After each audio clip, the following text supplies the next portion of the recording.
Hello student, you are welcome in SKB Inter College YouTube channel. Today I will start a grammar form, a translation form, translation part 1. Translation is very important part in our English and it is only depend to improve your knowledge by practice. If you do a lot of practice, you will be a good translator. अगर आप इसका revision बार बार करते हैं और इसके नियम को समझ जाते हैं तो आप एक अच्छे ट्रांसलेटर, एक अच्छे अनुवादक बन सकते हैं. ओके, तो आज हम स्टार्ट करेंगे translation part 1, use of verb to be. इसके पहले दूसरे यूट्यूब चैनल में आपको टेंसेस पढ़ाया गया है, उसको आप अच्छे से समझ लीजिएगा. और फिर उसके बाद यहाँ पर हम पढ़ेंगे use of verb to be. To be verb का प्रयोग. बी मीन्स होता है होना. बी मीन्स होना. इस वर्ब में जैसे कि हम पहले से जानते हैं, प्रेजेंट टेंस में इज, आर, एंड का प्रयोग किया जाता है. पास्ट टेंस में वाज, वेयर का प्रयोग किया जाता है. फ्यूचर टेंस में विल बी, शैल बी का प्रयोग किया जाता है. इस तरह से इसका हर टेंस में अलग अलग प्रयोग होता है. और इसमें हिंदी में वाक्य के अंत में है, हो, हूं, और पास्ट टेंस में था, थी, थे, और फ्यूचर टेंस में होगा. इस तरह के शब्द आते हैं. अब इसमें हम पढ़ेंगे कि वाक्य में कितने रूप हो सकते हैं, इसे कितने पार्ट में हम रख सकते हैं. जैसे वह एक किसान है. वह एक किसान है, इसमें इंट्रोडक्शन हो रहा है. जब इंट्रोडक्शन की बात आती है, परिचय की बात आती है, तो वहां पे हम वर्ब टू बी का प्रयोग करते हैं. तो यहाँ पे इज का प्रयोग होगा. He is a farmer. यहाँ पे इंट्रोडक्शन दिया जा रहा है कि वह एक किसान. तो इसमें वर्ब टू बी, इज का प्रयोग किया गया. दूसरा, तुम बहुत नाराज हो. यह कंडीशन बता रहा है, किसी व्यक्ति की स्थिति बता रहा है. तो इसका हो जाएगा you are very angry. You are very angry. तो यह सेंटेंस में बता रहा है कंडीशन या स्थिति. व्यक्ति की स्थिति है कि वह नाराज है. फिर दूसरा सेंटेंस हम देखेंगे, मैं 15 वर्ष का हूं. मैं 15 वर्ष का हूं. यह एज बता रहा है. तो जब एज की बात आएगी तो वहां पे भी हम वर्ब टू बी का प्रयोग करेंगे. I am 15 years old. मैं 15 वर्ष का हूं. एज की बात आए तो यहाँ पे भी हम वर्ब टू बी का प्रयोग करेंगे. क्या चोर छत पर होगा. यहाँ पर एग्जिस्टेंस की बात की जा रही है, उपस्थिति की बात की जा रही है, होने की बात की जा रही है. और यह फ्यूचर टेंस में प्रयोग किया गया है. तो फ्यूचर टेंस में बताया गया कि जब उस समय यूज करेंगे तो विल बी या शैल बी का प्रयोग होगा वर्ब टू बी के रूप में. तो यहाँ पर हो जाएगा, क्या चोर छत पर होगा, will the thief on the roof. Will the thief on the roof. इस तरह से यूज करेंगे. वह एक साधु है. अब हम दूसरे पार्ट में चलते हैं. जैसे हमने इसे present tense, future tense, past tense में भी ऐसे ही बन जाएगा बिकम का प्रयोग। बिकम मीन्स भी होता है होना, बिकम मीन्स भी होता है होना।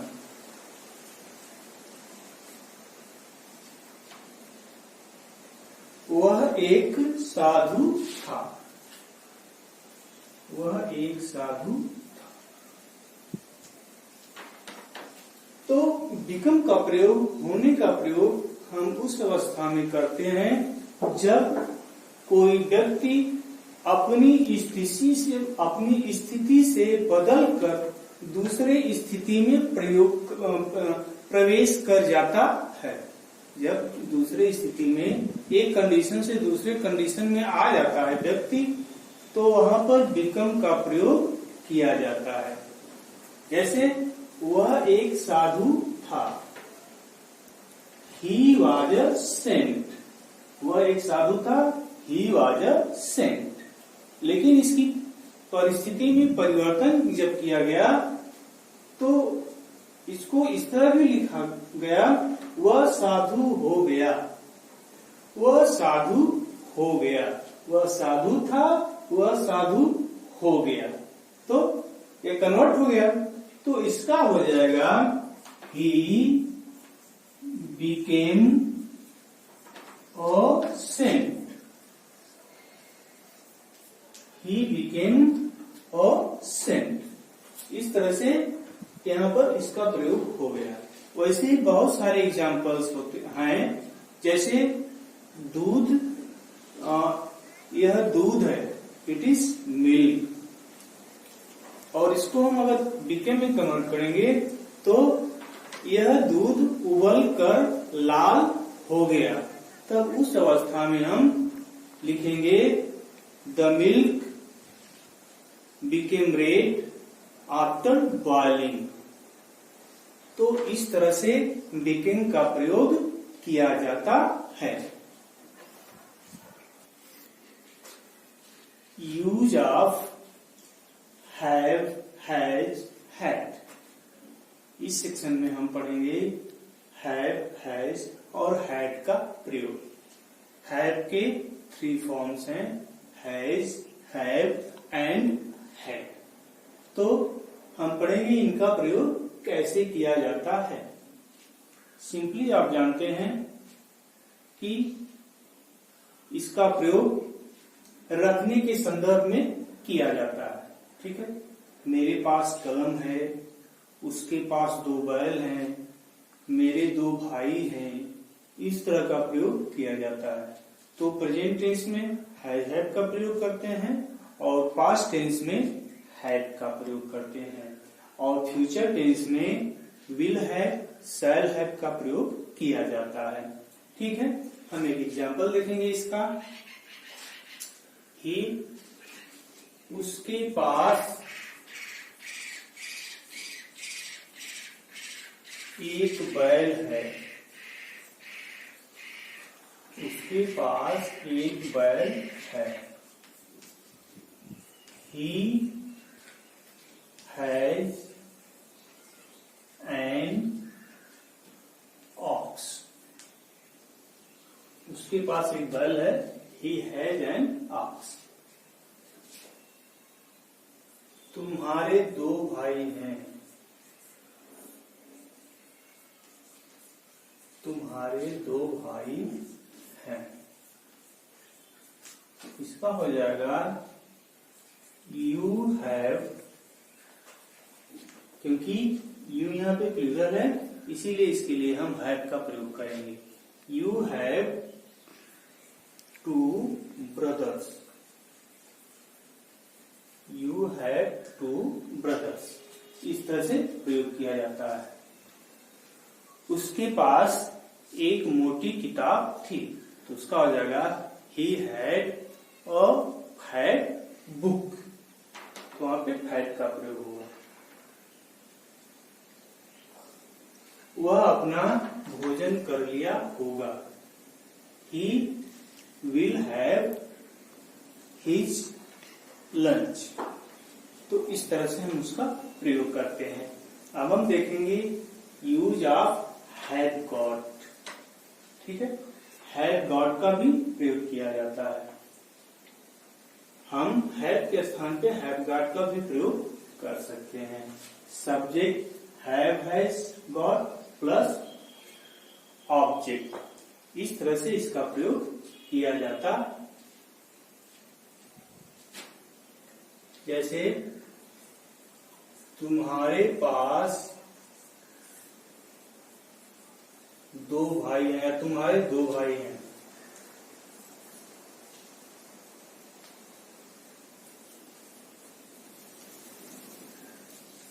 इसका हो जाएगा यू हैव गॉट 2 ब्रदर्स।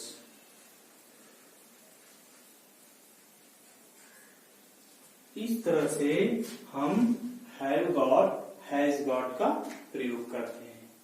वहीं पे हम हैज गॉट का भी प्रयोग कर सकते हैं। अगर यू की जगह पे ही रहेगा तो यहाँ पर हैज गॉट हो जाएगा। इस तरह से इसमें परिवर्तन होगा। अब देखिए special use of has, have या हैड का। कभी कभी इसका स्पेशल यूज भी कुछ अलग तरह से यूज किया जाता है। जैसे मैं प्रातः काल केवल 1 कप चाय पीता हूँ। ऐसे स्थान पे क्या किया जाता है, जो वर्ब होती है उसको हटाकर वहां पर हैज हैव का प्रयोग मेन वर्ब के रूप में ही कर दिया जाता है। तो इसका हो जाएगा I have only 1 cup of tea in the morning. In the morning. इस तरह से यहाँ पे इसका प्रयोग किया जाता है। अब दूसरा सेंटेंस हम देख सकते हैं कि उसने 2 बजे अपना लंच लिया। उसने 2 बजे अपना लंच लिया या भोजन लिया।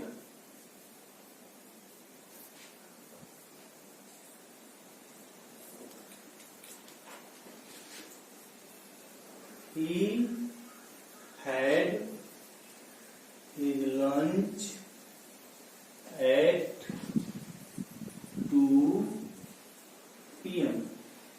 इस तरह से यहाँ पे had का या have का स्पेशल यूज किया गया है।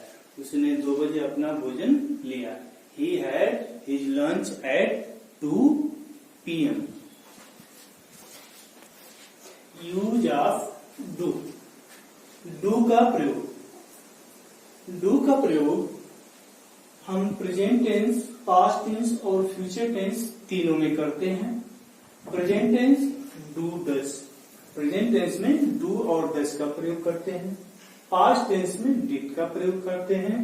फ्यूचर टेंस में विल डू, शैल डू का प्रयोग करते हैं। फ्यूचर टेंस में विल डू, शैल डू का प्रयोग किया जाता है। जैसा कि आप जब टेंस पढ़े होंगे तो उसमें आपको बताया गया होगा टेंस के नियम के अनुसार। तो इस तरह से डू वर्ब का प्रयोग do, does, did, will do, shall do के रूप में किया जाता है। हम एग्जाम्पल देखते हैं। वह अपना कार्य सवेरे करता है। वह अपना कार्य सवेरे करता है। He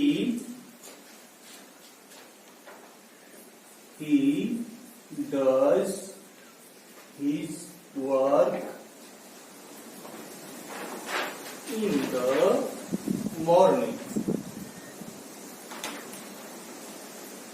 He does his work in the morning. He subject singular number है, इसीलिए इसके लिए does का। उन्होंने यह कार्य रात्रि में किया।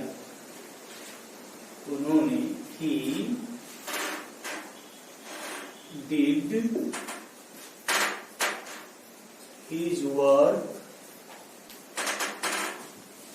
in the night। यह पास्ट टेंस में प्रयोग किया गया, वहां पे डज, यहाँ पे डिड, यह पास्ट टेंस हो गया। तुम कल क्या करोगे, अब इसका देखते हैं, यह फ्यूचर टेंस में होगा। इसका हो जाएगा what will you do tomorrow, what will you do tomorrow.